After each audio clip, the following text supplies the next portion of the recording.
don't stay in the same room if you can survive with someone for more than 24 hours in a row. Think about marrying that person. All right, Team Heretics SK. Now, as you noted, Nymaera, as we just saw, Yes. SK choosing red. Maybe they really care about Genx counterpick. Genx has been a very lane-focused player for as long as I have known him as a player, whether that's been in LEC or dropping down into ERLs. He has loved things like that Yasuo top lane. He played the Jax and the Urgot last week, which I guess the Jax is more common, but the Urgot last week, wanting to play something more specific like that. Yep. Yeah, this does signal something which would give him some tools for success. What's being let through doors now, of course, stuff like the Sejuani still available if SK don't ban that. True. Of course, that's there to finish off their bans. I wonder if, I mean, Zyra's kind of been pitted as like a pretty, yeah, but not the best champion these days. Yone, though, pairing with it changes things. So will we get like a Yone B1, or do we just go to tank jungler? Do we go to usual Azir? Yep. Azir's a lot better now that Taliyah's off the table. Taliyah Yeah. does very well into the Azir, can kind of use his auto-attack animation as a self-CC thing to get easier flicks and a bunch of other stuff which makes it hard to play that matchup. Of course, that was played very well by Kamiloo in that first game. Now you have to say, well, do you have to go towards the Viktor for Rika, play mage into mage? Do you go something like the Silas and go for what I like to call, you know, Macedonian warfare, where you both have the phalanxes pushing? It's a fun thing. Instead, they go for a completely different tack, and they go towards the Pantheon and the MF. But on the other side, they're just going to snatch that Ashe. Pairings with it as well. Braum's still available. And Braum into Misfortune. I mean, that is a really good 2-3 from Heretics. It's really good. And now you have good ability to start fights for the Ashe, double long-range carries, good ability to protect them. That's a very good core. And SK, yes, they have Misfortune, which is good in laning phase. You don't have the Rel for it. There's no Leona either, which are two of your choice pairings. Do you go toward... Well, you don't. Do you go towards the Nautilus? Doesn't feel fantastic against the Braum. Rakan is kind of the option where you're like an engaged champion, which doesn't get countered by Braum in lane. But it's not the best combo for MF, really. Yeah, I mean, follow the setup, right? It's been said so many times. It's such a good follow-up support. And to things like the Pantheon, maybe the pairing is enough. Let's see what goes through solo lanes as the bans start flying through. And Best is first taken off the board, which is a nice pairing when you have a lot of stop and don't move buttons. Is that what you call CC? Stop and don't move buttons. Don't move, sit like there and think. You say that, put it into a translator a couple of times, that's what you get back out. True. But like the translator sends it to another translator and then eventually comes back to English, and yeah. it's kind of lost in translation.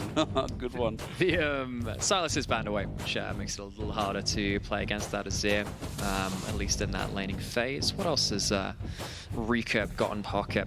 Did highlight that Yone before. Yone goes through the Braum, so I wouldn't be surprised to see that taken away. The problem is if you do that, then even if you do get that Yone, maybe locking yourself into a full AD composition doesn't feel great into a Braum, and if they lock in another tank, so you have to consider that too.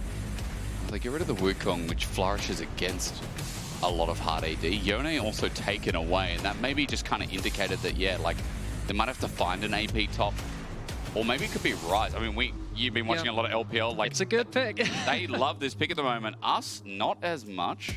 I think you're maybe looking at, well, look, if you're playing like more EU champions and stuff, which Rika's been playing more, I think there's Hui and Viktor as kind of just matching mage for mage. Okay. You get some consistent damage through this. You struggle to match range with the Ashe. Well, okay, no, you do match with the Azir, but the Ashe and the Azir feels like they have better consistent damage compared to you and the MF. If the MF doesn't get a good bullet time, you're down in that kind of DPS race. You're now blind picking for that top lane. Carlsen had a pretty good individual lane in that first game. Genx will have that counter pick. Our prediction of, oh, red side, counter pick for Genx has come true here. And that Shinzao looks like a likely lock-in against the Pantheon. Early power for early power. I wonder if you do lock in the Aatrox as a final pick, though. As you said, it's going to be blind here, and Carlsen has some pretty wacky picks. If I see a Cassante, I'll be very upset because, again, I think that champion is just trash these days. Very few comps does it work into. We've finally reached that point of the champion's life cycle. You've been in pro long enough. It's Thank trash. God. Aatrox comes through. Everyone's glad Cassante's gone, but yeah, Aatrox, a lot of dive already built up, at least for Team Heretics. Maybe I should say a lot of angles. Maybe is what we have to look out for. Is SK last pick, and he countered this Aatrox. I mean, Gnar has typically been decent as the Aatrox, more of a skill matchup. If you've been playing red side for Genx to get a good matchup in top side, I would have liked that to be a bit more of something spicy, I suppose. But if you do get value out of this and you manage to hold the Aatrox down, win out in side lanes, you do get some good ability to, again, have an engaged threat which goes through a Braum shield. You can block something like a Nautilus hook with a Braum by body blocking. You can block something, you know, I guess even like a Leona kind of flying through, just by kind of hitting with the ultimate. A Gnar flying into your backline with a Mega Gnar, much harder to block with the Braum shield. If you get onto those carries, that is a threat. Now, it's harder to coordinate around because you need to use that Gnar timing, but it does give you a secondary threat alongside that Rakan, which can also throw his body into the fray. Well, at least we've got some follow-up engage built up by that last Gnar anyway, as Rakan will definitely be able to follow that. But for SK, backs up against the wall a little bit. We've already said it. Stakes on this game are all about participation in playoffs. Top 6 make it through, and we are on the final lap. Week 6, Week 7 ahead of us. SK with 3 series left to go, but Koi, G2, Vitality, that's the lineup. And if I'm SK, I think, man, if I don't get a win here, it is looking hard to get out of that bottom 4, which will be eliminated until after MSI. So, a lot of stakes here. Again, it feels like today can creep up on you a little bit. All 4 of our teams playing today have a lot on the line. SK short in that first one. Heretics clawing their way back in, and now ahead in the series. These are good teams. I mean, these have become a lot better. Like, there's a big discussion around LEC. What's the quality of play? After coming away from Madrid, after watching G2 fumble a little bit on the big stage, which no one really thought was the narrative because G2 always step up on the stage, I feel. People are like, hang on, Koi look good, Giant X look a lot better. And we haven't seen KC for a bit, but like, even though they've been a little bit flaky, they're still 5-1. Fnatic looked good. I feel like overall, LEC has improved. The middle of the pack has definitely improved. To question where our tops truly lie. That's what it feels like. And again, we're having a big conversation about standings because, just as a side note, like... Look at the amount of 3s! We like 3. And Jin's worst nightmare. He's like, let me get to 4. Well, Heretics will get to 4 with a win here, so, you know, he'll be cheering on that one. You know what's kind of crazy? I think if Heretics and Vitality, no, BDS both win today, temporarily, we could have G2 pushed down to 6th after the start they had. G2, bad team. Well, I mean, I think it just goes there. No, don't you dare say that.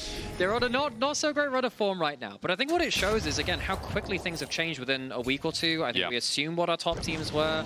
Top teams have not necessarily stayed consistent at that top end. I think, as you were saying leading into this game, our mid and bottom table teams are good enough to punish. And it's been really entertaining to watch that. Having a roadshow, bring up the energy, having our mid-table teams and our bot-table teams stepping up beyond that margin as well. It has felt very entertaining to watch them progress. It really has. I mean, LEC delivering on many different margins now in this early game. Just a side note, look who's busy in the enemy jungle. The Zhao is already level 2. Boukada trying to match that here. We're going to get jungle v jungle action. Walking away from Grump is Sheo for now. What's really important here is, of course, you have that Ashe Braum to give you some presence in that bot side. But Sheo, has he made it out completely fine? We'll see. He's not. Boukada's here, and an involved Q. The damage is going to fly. A flash over the wall. Boukada holding on to his for his dear life, thinking about, is it worth it? Cooldown's about to come up. Wind becomes lightning. Sheo found an escape path. So, bot lane part of that equation worked out fairly well. Jungle part of that equation, not quite equalized. So, Boukada lost a camp in there, able to take away the Raptors on the other side. So, fairly happy as far as camp for camp steal goes. Of course, when you get to that first clear, it just kind of helps just make sure you're equalizing things, because that first back of the game was so important for a lot of these early pressure junglers. Sheo thinking about, oh, Raptors not there. Okay, red buff is on a ward still. He's pulling it away, very intelligently done. I'm not sure about the range of the ward observers, but he's going to pop one in anyway, so now it's obvious for Boukada. Still level 2 each. Junglers really want to go for the throne. Boukada has the empowered ability from that Mortal Will. Shout, yeah, he's scared of this, and he should be. If there's an empowered W, that's a problem. But it's 800 still, waiting for the smite. Boukada gets it. Sheo backs off, and he's going to lose that one out. Look at the EXP bars as well. Boukada's still not level 3, but he's a step closer, and with no red buff there as well, Kamiloo now has to pay presence. Oh, Kamiloo. Q flash? Yeah. I mean, Kamiloo, that's a big flash to lose. Boukada worth for the trade.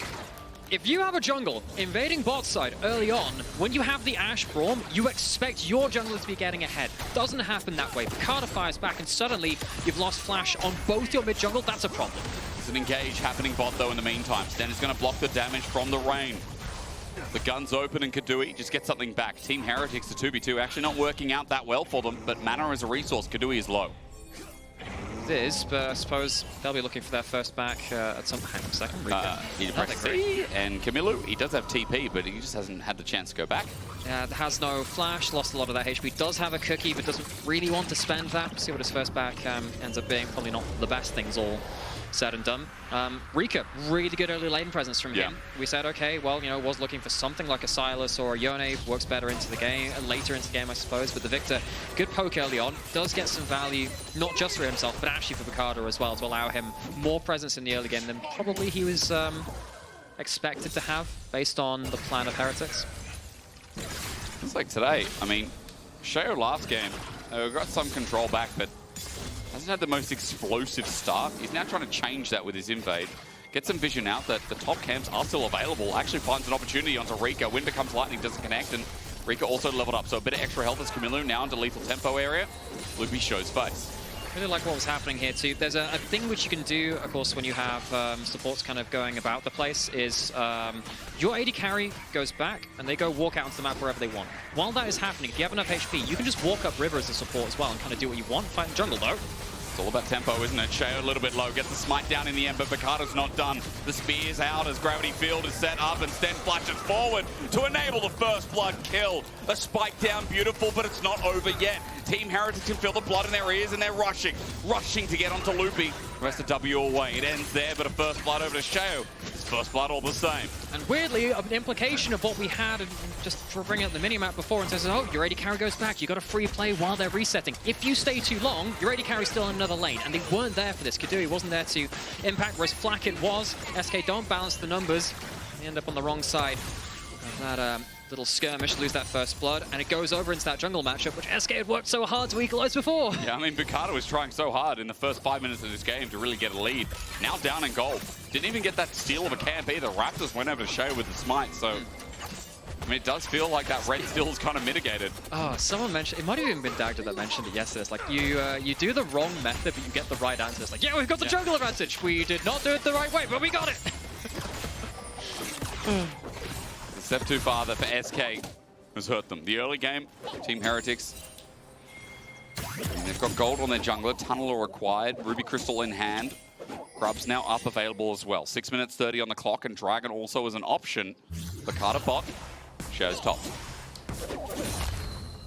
Both the early game objectives up and available. Misfortune put into that mid lane, as is that Ashe. Rika doesn't have the level 6 yet. We'll be getting that off of this wave. Assuming it's just going to be the grub for Dragon trade. Don't really think there's going to be a contest on either one. Boukada starting this up. Janice comes over with that Gnar, helps leash over a little bit. It's one of the most annoying things about these objectives. Hang on a second, Ashe, Braum coming over. One of the most annoying things about these objectives in this part of the game is how much time they take. Yeah. Now, while you're on this side, if someone walks over to you, a lot of the time you can at least smite the first grub and then back off. Yeah. If you get a third of the dragon, you don't get a third of the dragon. You've got to start again. It's a bit annoying. And also, as Carlsen gets mighty trades onto Genax. He was dealing with the wave, pushing in and then reset. Looking for his option into Dragon as well. So 3 grubs. Sheo's not even backing off for 2. He'll take 3. Boukada so far will get nothing. And for Team Heretics, this objective early game is looking a hell of a lot better than the last. Yeah, now suddenly, you know, Stend's here. Sheo can walk forwards with that too. Shins out Braum, good in the early game, of course. Very good on just their basic abilities. Smite used to secure his own Raptors, does get that level 6, but as you're rightly saying, you know, Heretics, much smoother early game compared to that last one. And even then, the last one, they played pretty on the second. Kamiloo's in a bit of trouble here. He is. He's waiting for the gravity field to disappear, or rather the arcane field, but now the Pantheon ult. Good ulti from Kamiloo, times it. And Boukada's kept in place. The chase begins, but I fear Kamiloo is out and Team Heretics with a win. I'm not sure. Hang on, don't think Boukada can really go any further here, especially with Braum. He has Braum flash, but he's not going to take it. You're right. Stend is covering. Yeah. This is also the kind of point where you flash forward and then suddenly an Ashe arrow comes through and you get really kind of spooked. Boukada's still hanging around though. Viktor's still pushing top wave. Can push that wave into tower. Maybe look for something again.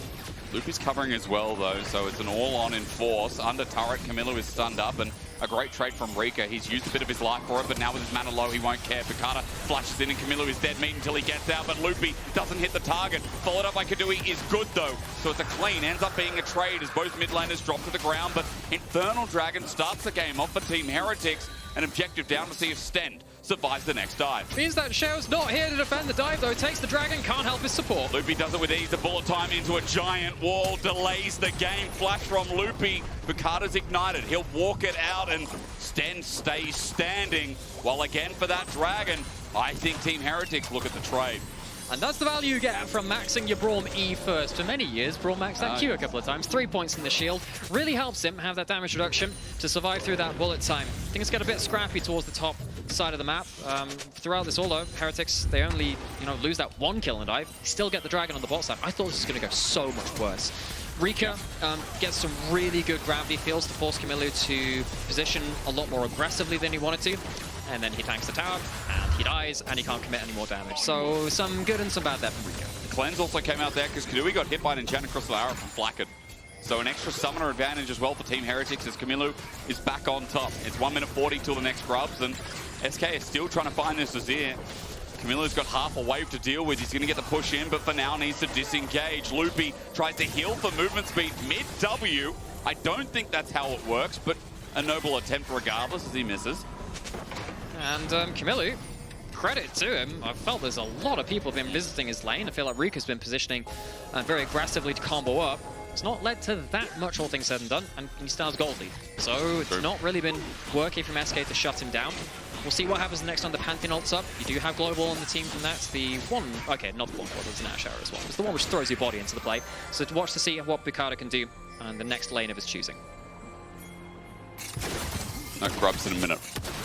Kamiloo with an item. That'll be completed by the time those grubs come up as well. And he also TP to rejoin. Rika with the disadvantage in that department. Another important thing as well, look, we just mentioned that Pantheon, which lane he's going to choose. This is why ward there, spots 2 of the more common Pantheon ult kind of pathways into the side of the map. And while that's happening, you can say, oh, but can't he go towards the other side of the map? That's why they're playing defensively. That's what weak side means. Now, there is an Ashe current down here too. Would have been a stronger side of the map if that hit. Aye, that's right. Shinak's good side step backwards. Flakked's been pretty good with these arrows. Flakked has been pretty good in general. Look, Flakked is someone in the past, especially Team Heretics last year, when the conversation was who is the star in the roster that had Wonder, that had Jankos. Shout out to Jankos. I'm not going to diss you, Jankos. This is just prefacing my next statement. I hear he goes by Judas. There was no star in that lineup. Now, yes, of course, they've all done great things, but the next level, like that carry that you get from someone like Caps, for example, as an extreme example, it wasn't there. So for Team Heretics, really finding it here with their rookies who've stepped up to the plate. I think Sheo as well, putting the pieces together. We're talking about being the linchpin, and that linchpin has started off grubs the second time. Braum trying to hold this choke point here. If you can stop them at the choke point, allows Sheo to move over a little quicker to get themselves the 4th. It's an important break point. How do SK break through this choke point? Here comes the ult from Pantheon, that's how. As you said, Boukada's going to roll it right in, but he goes high. Boukada now out of position. The poke coming through. Sheo flashes in though. Sets up the engage and pops a whirlwind. His ulti now out of Carlsen's angle. It's not found. Kamiloo sitting in a Chaos Storm as Rika's making. It's a smite up. Boukada walks in but doesn't get it. One more grub to make 6. Boukada has his smite available. He will just take it off their hands, but Team Heretics are not done yet. Wind becomes lightning, not hitting. The gravity field's slowing, but not killing. SK trying to walk up with a Mega Gnar in play, but Genax will not evolve. Team Heretics walk up for no cost. And Loopy recalls at the enemy jungle because somehow he ended up there. St. John Smalls can't find anything there.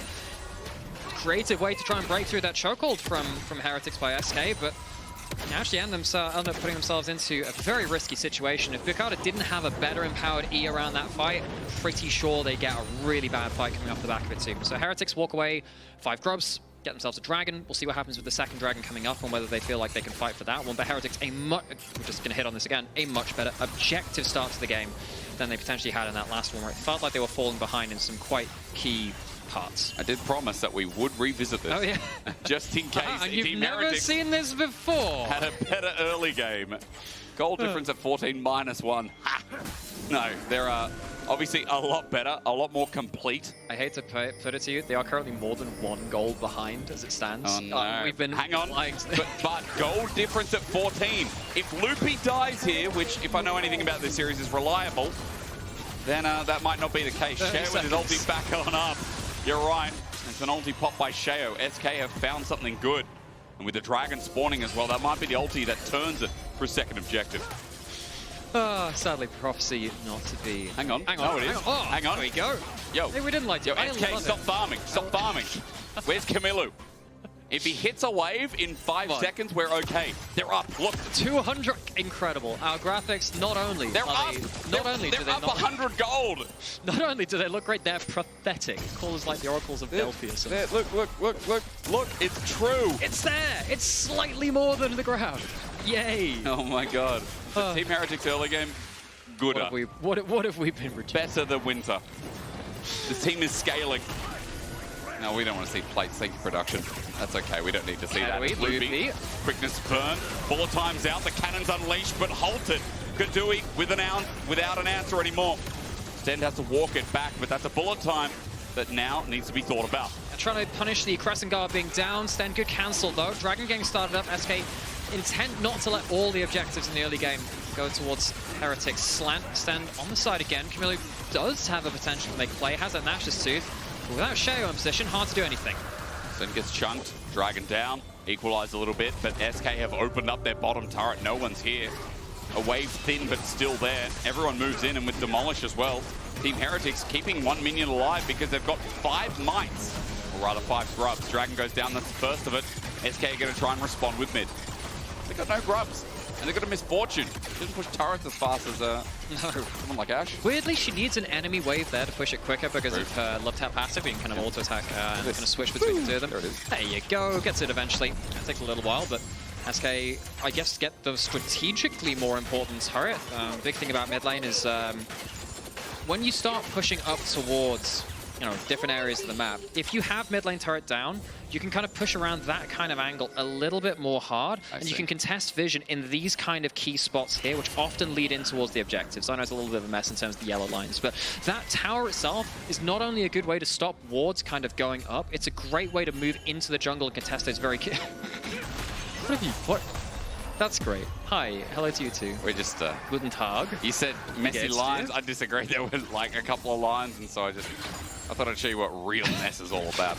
One day someone's going to draw a loss on there, and a very specific group of people are going to lose their minds. I mean, if I'm going to write anything, it is what is going on. Yes. That will be the day.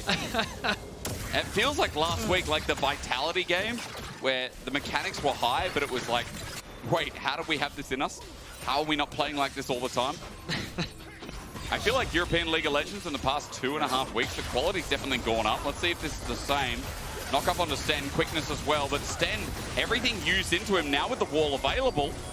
SK, how much does that burden them when execution comes down to this Herald? Well, it takes away a lot of the HP on Stend, but you don't have that quickness anymore, which is your big tool for setting up that bullet time. You're not on the best terrain either on this side. Your backs are against the wall at this side of the pit.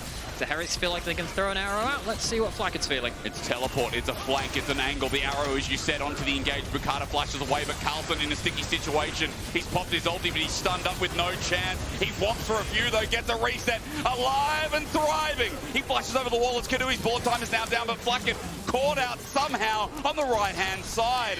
Carlsen manages to escape in the end, as Herald was a byproduct. Team Heretics pull it and move away. That is not how I envisaged these team fights playing out. Somehow Carlsen can't get himself much on the flank. Kamiloo's left out to really not do much in the team fight, and Keduii, without the Rakan, still gets himself a good bullet time. I mean, it is going to be the Herald going towards the side of Heretics. They're happy with that, but they're not happy with the shape of that team fight. The fact that Carlsen even got one and got out of there was a miracle after that TP. He's flashed on by Boukada, trying to escape. This is fine, pinning down the first target. Carlsen gets separated off, though. You can see that Kamiloo is just kind of caught here and can't really move beyond that point to actually get good damage down. Keduii, with an unassisted ultimate, kind of saves that fight. I think if he doesn't have a bullet time there to stop Azir getting more damage down, I think that fight looks very different. Nice, good up. Okay. Positivity, I guess. He's happy with that too. Yeah. He's happy with that too. It was a good bullet time. Yeah, it was. The guy that we've been praising more for his debut up here into the LEC, player well known from the URLs, as we've highlighted before. Perhaps the next in the great German AD carries, someone following the footsteps of someone like Upset, who's been on fantastic for himself recently. Kamiloo. Speaking of being upset, Kamiloo nice ulti, but Loopy pops a quickness. Boukada rolls in with his thunderous ult. Kamiloo is out again. They've used a lot, but this time he gets his flash down. FLICKR going to try and make this a trade. Mid is open. Genax the only to cover. I think the wave's dying a little bit quickly here, and Genex still has a decent amount of wave clear. Tavi makes it harder to take him down. He's walking at them, he doesn't care. Hang on, this could be a bit of trouble here. Again, he's absorbing pressure really, really well. He is. He's a good job of making sure that SK can't find easy openings up there. Sadly, you know, for all the pressure that he's been absorbing, you'd normally expect that the other solo lane is getting value. That is not the case here right now. 1,000 gold lead over towards the Gnar. Was last pick for Genex. We said, okay, you give him that red side, you're going to get value out of that pick. For now, yes, is getting value out of it. Let's see if he can transfer that into something a little later on. It's been fun watching top laners in this game because even though they haven't been like mega explosive in game 2 yet, you know, Genex holds, excuse me, a 1k gold lead. And it's just been simply about the lane. Whereas Carlsen, his impact in fights, wasn't that last one where he was able to get a kill and walk out, but I feel like these top laners are going to be one of the most explosive byproducts of this game as we're just chilling and watching it unfold. Herald going to be placed mid, 15 seconds till Rakan, 5 seconds till Dragon. Does that pull SK away? And again, it's trying to do that counter weight. Boukada might just show it, decides against it, looking for a pick, but Stend puts up the door. Stend is out early with the door though, walks into the gravity field, but Rika can't do anything. He flashes away from the enchant across the arrow, and Carlsen is here to stay. No chains, but as Sheo gets knocked away, he pops up Rika. The blast cone for a failure doesn't connect, and Team Heretics with a pick off. They open up mid turret, the Dragon in their pocket. It's a huge win for Heretics. They don't get contested in anything there. There's no cross map from SK. You've now got 2 Dragons to the side of Heretics, good gold, and that mid turret, which we talked about the strategic value of before. Easily taken there with the Herald. SK get nothing out of what seems to be a bit of a disjointed approach towards this situation. Getting caught out. Sheo again. His aggression pays dividends here for Team Heretics.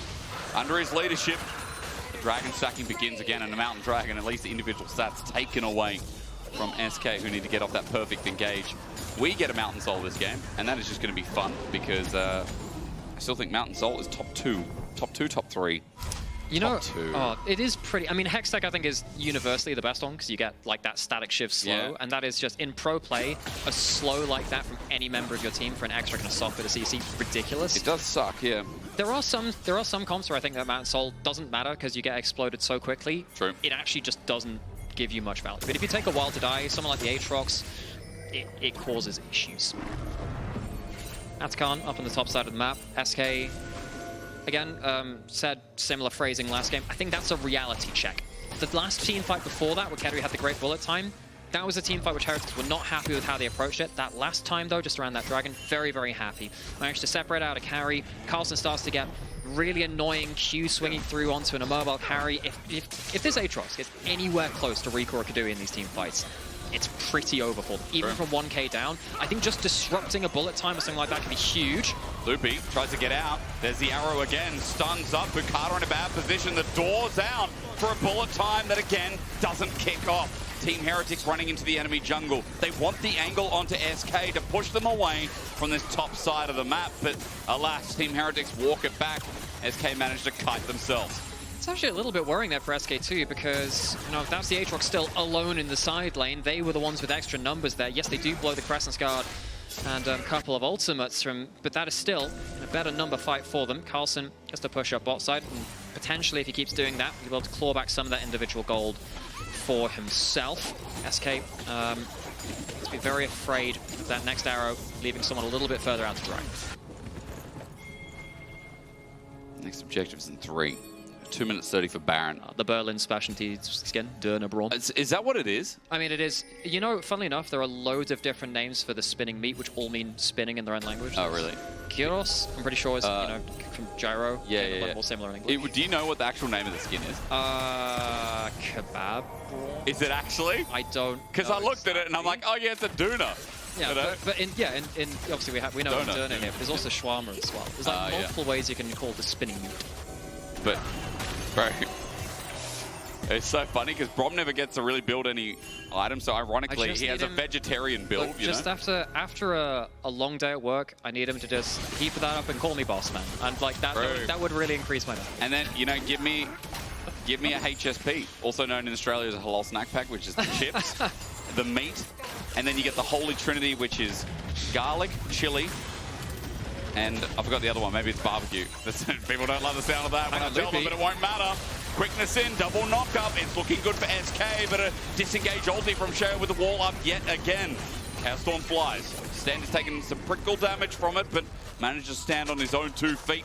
SK, that's their engage. And there was actually a really interesting angle there too. I was wondering whether we could have actually seen an Azir flank around there. That's one of the problems about pushing in top lanes like that. You just open up those extra ways to deal with things. Of course, on the other side of the map though, we said, hey, GenX, can you open up a lead for yourself on your own side? Does get a turret there. Kamiloo caught. Managed to get away. He used shifting sands before, but this time has to burn the ulti. There's kill threat though on Boukada, and Loopy is hitting onto Aatrox. That won't be it. Keduii caught in the fray is Stend with a slowdown. The Winter's Bite really good, and again in front of Aatrox, that's a debuff. So if Keduii stays, he will die from no MR. Teleport in from GenX though, that is a big tool used. You are the split pushing threat. You are 2,500 gold ahead of your matchup. Losing the teleport, maybe just worried that there was going to be something coming in from Carlsen as well. That's a big loss now that you've kind of lost that bluff. If you could have just stuck in that side lane, using your Trinity Force Black Cleaver to item fight, that would have been a big problem for Heretics, because they're not matching the Azir against the Gnar. It is the Aatrox who is losing gold more. That's a big problem there for SK. He's also got to match his top wave for now. 40 seconds till the Dragon, so we have to walk down. Baron's coming up in 3, but for SK, surely you don't want to give third Dragon to Team Heretics. You absolutely don't. So SK need to find a way to get a good bullet time. How do you do that? You make sure that the cancels are checked. You need to make sure that Carlsen isn't getting anywhere close. Hard to do that when he's got flash. You need to make sure that Braum isn't within ult range too. You can see how hard it is for the MF to get a good fight. Keduii will have to pull out a bit of magic. They might choose to cross map anyway. Loopy may be caught here. It's a charm again. He's popped the ulti. Winter's Bite manages to connect. The arrow flies, arrive. Keduii walks it out. Team Heretics again, deep in this same side of the jungle. All fights are happening in this one spot, but no one is dying. Well, all this does happen. GenX does get to push out the top side. And hang on, here comes Pantheon ult. In their mortal peril, Team Heretics, they're separated. Boukada jumps in, but a little bit early. Sheo has already got his own ulti out. Boukada flashes over the wall as Carlsen now has to ulti up. He teleported in for this fight. SK's jungler low, though, with 3 objectives all up.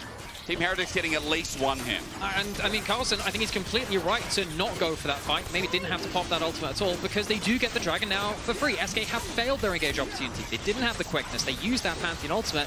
Don't get the kills. Third Dragon over to Heretics. Yes, they are losing some gold in that top lane matchup, but there's no counter Baron on the other side. And I think Heretics walk away a happy team there. Yeah. Soul point now quiet. Jan's just going to receive this top wave, but note that Carlsen is standing nearby, probably just a move to inner turret. So it's all about this top side of the map where Aatrox sits alongside it. Boukada without his flash available again. Any kind of semblance of an early lead, any semblance of SK's success was taken away by Team Heretics, just finding the better picks in both Game 1 and Game 2. It's like we're repeating the script here a little bit. It can sometimes be a little bit heartbreaking watching games like this from SK. I think that they've had some fantastic games across this split. You can feel that sometimes they have an explosive start and then they start to lose grip a little bit as things go later on. Yep. Perhaps there's a similarity between these two teams at some points in this year's gameplay from them. But SK, it's cost them a couple of series. They are at 2 and 3. We brought up the standings earlier. Just a reminder, actually, you lose the series 2 and 4. You only have a couple of series left to try and claw yourself up into potential playoff spots. It becomes a lot harder with a loss. I mean, it's a harder schedule, right? Like, that's the problem with SK. While you think, yeah, 3 series, like, you're versing top dogs of the league. Vitality, their last series of the split. And maybe if they can beat Vitality, they could go to 3. And of course, this game is not over yet. This series is not over yet. They do have a gold lead, but it's about the Dragons. It's about the grubs. It's about the fact that these picks are still being withheld by people like Stend, by people like Sheo, who are ulting or walling off cooldown. Baron under their control again, Nymaera. I know you like talking about vision. Lack thereof by SK around this pit for now. Yeah, SK, they've, hang on a second. And speaking of that vision control, bit of a problem. There's the arrow. And the ulti layered on top. A pick off Loopy in Games 1 and Game 2. He's got the support blues. And normally we talk about 2 birds with 1 stone. 1 bird with 1 arrow is more than enough here. Carlsen going to get charged down a little bit by GenX, but a good pick onto Loopy. And now, part of that vision control you'd like to claw back from SK is now gone with your support. Kamiloo all in. Ulti pops the flash. GenX is out, but his Mega Gnar available. Won't be able to do too much. Carlsen just wants to get the push in, and thoughts about top lane objectives. Stem in mind for Team Heretics, but Loopy's up in 10, so we stop there. Was wondering whether we'd see a bit further of a send there, because you do have Azir on the Baron. Worth noting, one of the reasons why Heretics will be a little bit slower to pull the trigger on the Baron, red side Misfortune. I think one of the champions which benefits the most from being on red side around this kind of point. Because if you think about the back of the pit, she can stand over it, a wall between you and the enemy team, ultimate over the side of it. This is still a 2-item map. That's not happy days. People stood inside the pit while you're worrying about that Baron at the same time. So Heretics will factor into their decision making. Got 2 minutes until that Baron. We have the Rakan, 2 minutes until the Dragon rather. Rakan's up, so maybe Heretics choose better terrain. I think you get a massive buff when it's not a Hextech Rift as well, because you talk about blue side, red side. You know, when you're blue side and you're around Baron and stuff, when you have a lot of flankers like people like even Azir, Aatrox, right? Bro, Hex Gates are frustrating when you're such a big positional AD carry. For SK, count their lucky stars as Loopy's now finally getting his taste of vision around this area. I mean, now we're on the Mountain Rift. I think it really helps for grab field because there are more choke points to put that down in for Viktor. That is true. I think it helps for Make It Rain as well. I mean, Keduii's caught out hang on a second, caught out a little bit of vision there. I was wondering if there was anything to be made. Stend was on a flank. Nothing to do that. Really quick champion is MF with those Swifties as well. They are going to get some of that vision control back. The game has, in case you hadn't noticed, it's slowed down a little bit. Both teams quite tentative. Some of those item points have been hit by both teams. You do have, I mean, a huge one is the 3-item spike for this Ashe, but of course on the other side there is a gold advantage and an infinity edge in Keduii. Thank you for finishing that as I was talking about it. Very thankful for your timing there. Both these AD carries can run away with the team fight now. And I think that if one of these teams missteps, and we have seen that even in this first game, they're not, you know, perfect teams, but they're ones under a lot of pressure right now too. A misstep can lead into any of the objectives on the map right now, and that could pivot like a very, very quick game. Yeah, but which one? Team Heretics, I mean, still thinking. Sheo just control wards. Rakan, not the first thought. But as you said, you know, it's one mistake. It's one step up here. Wanted to see if Kamiloo gets his third item, but we might get a fight before then. Stend walks up, no fear in his eyes. Carlsen's still bot. He's got his teleport. Genax does too, as he has the TP around this dragon, if that's the next thought. 30 seconds. And again, in League of Legends these days, it is all about Dragon. It is still about the Dragon Soul. As you can see, SK can't let this one go. Yeah, and Heretics, one of the other reasons they're playing it slow, they have the soul, SK don't. Can they look for an opportunistic pick? Remember, they can actually let a Dragon or two go if they really want to. They do have control of the wave push right now. I think that Stend is doing a great job of protecting his carries as it stands. Kamiloo is doing good poke as well. It might be minor, but at least it's something. SK walking into this choke. Genax is going to teleport bot for a new angle. But they see that happening. I mean, the pings are going down. Team Heretics are going to look for their pick onto Loopy. Arrow comes through a little bit early. Sheo jumps in as well. Loopy baits. This time he's caught unharmed. Bit optimistic there. That's a big tool now down. I suppose it's a big tool of Genax not having his teleport, but the teleport has meant they can get towards the Dragon first. Are we flipping this? Are we staying on it? You can charge the Gnar on it. Well, there's no arrow available. Maybe they think to their advantage. SK, Genax half the way up to the Gnar bar. Now in the yellow, which is good. But Carlsen goes over the wall. Boukada takes him for a deal. The dunk down is great. Carlsen back out. Juggling the arrow as Boukada's low. Carlsen, that one play feels so impactful as Stend runs forward with the wall. Loopy tries to get in. There's a new wall. There's a new leader in town. Carlsen's angle is bridging the gap. Flushes away as SK are zoned out of the pit. Kamiloo doing the same. The solo laners are sacrificing their life, but they've got a mountain soul. As Boukada met with a flash from Carlsen, but he'll re-engage and he'll put Boukada in his place. Heretics hold the line, they get themselves a Mountain Soul, and SK have got a couple of members trapped behind enemy lines. I don't think they're making it home alive. It's a sandwich the Stend is happy to make for them. Keduii, what do you want for dessert? Carlsen, that passage of play was exceptional. So, SK try and pull the flip. They teleport towards bot side, start up the Dragon themselves, but they can't get the right engage. There's a knock-up onto Loopy, clutch by Sheo, and the long-range carries of Kamiloo and FLICKR can keep doing the damage they need to. I think after that point, once the bullet time's down, we highlighted this before, you don't have consistent damage matching the Azir, especially at this point in the game, and even the Ashe is doing more than the MF auto-attack for auto-attack. They lose the Dragon, the extra shields come up, and you're trapped at this point. You've lost the fight. Solo Lanner's improvement again is insane. Loopy is going to try and cue this. I've seen it from newbie young in 2016, 2017. Do you remember the rank 1 Jana Tornado steal in NALCS? It was Bloodwater back in Season 3. Oh my god, I don't. The famous one. Oh, the old lore. I feel so old saying that. Yeah, look. 12 years ago, man. Don't worry, the amount of Barons we've seen stolen at this point. I think Smeb was, what, 2 HP? Yeah, there was that one, the Gangplank Cannon Barrage. We had a 1 HP Leandry steal in IGG the other day. Oh my We've God. had some good ones, folks. Yeah, it continues to impress, doesn't it? But so do Team Heretics, 5,500 gold. Their Mountain Soul now with their Baron. Mid turret being open. Look at where Kamiloo stands. Easy access to this inner turret. The structure's falling. Bridge of collapsing right now for SK. And huge credit again to Kamiloo. This guy was put under a ton of pressure in the early game. I don't really think he's put a foot wrong. Yeah. He's been a presence in every kind of macro play they wanted to do. Never been an easy pick. I think that Boukada, if he found another couple of picks, could have opened up the game a lot earlier, a lot more effectively. You're jumping onto a guy with a Mountain Soul and with a Crescent Guard. And he's going to pop at least one of them right now, even though the Mountain Soul goes down. Bullet time's there, but Sheo's buying a lot of time. Everyone in the kitchen sink sent in. Sheo takes a while to die. The Chaos Storm gets its reach, though, as Kamiloo now sits there. The all-in is great, though. An opportunity in the sun, but Carlsen comes from left field again! The top lane Demon King of the LEC. It's Carlsen, first name Carl. Not even a 2,500 gold lead in top lane could stop the World Ender doing his business. Carlsen comes up clutch and SK get wiped after taking too long to find that first pick. 8-0 and 2, and even though the early game wasn't his story, even though it was Kamiloo absorbing pressure of Flakked's arrows with Stend doing what he can to be the bridge, Team Heretics, all the pieces come together. It wasn't as bloodthirsty, it wasn't as explosive in this 2-0, but it was a 2-0, and Team Heretics want you to know. And it's an important one of that too. We've already talked about the stakes of both these teams. Heretics, a team which has really jumped up in my expectations. I think they've massively improved. Started this year, I don't think many people expected much of them.